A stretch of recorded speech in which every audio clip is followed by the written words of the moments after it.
500, 1000 రూపాయల నోట్లను రద్దు చేస్తూ కేంద్ర ప్రభుత్వం తీసుకున్న నిర్ణయంతో టోల్ గేట్ల దగ్గర భారీగా ట్రాఫిక్ జామ్ అవుతోంది. వాహనదారులు, టోల్ గేట్ నిర్వాహకులు ఇబ్బందులు పడుతున్న నేపథ్యంలో దేశవ్యాప్తంగా 2 రోజుల పాటు టోల్ ట్యాక్స్ రద్దు చేస్తున్నట్లు ప్రకటించింది కేంద్ర ఉపరితల రవాణా శాఖ. రేపు అర్ధరాత్రి వరకు ఎక్కడా కూడా ట్యాక్స్ వసూలు చేయవద్దని ఆదేశాలు ఇచ్చారు కేంద్ర మంత్రి నితిన్ గడ్కరీ.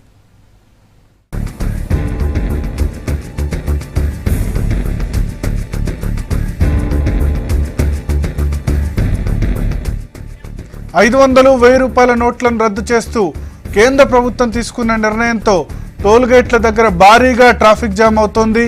వాహనదారులు, టోల్ గేట్ నిర్వాహకులు ఇబ్బందులు పడుతున్న నేపథ్యంలో దేశవ్యాప్తంగా 2 రోజుల పాటు టోల్ ట్యాక్స్ రద్దు చేస్తున్నట్లు ప్రకటించింది కేంద్ర ఉపరితల రవాణా శాఖ. రేపు అర్ధరాత్రి వరకు ఎక్కడా కూడా ట్యాక్స్ వసూలు చేయవద్దని ఆదేశాలు ఇచ్చారు కేంద్ర మంత్రి.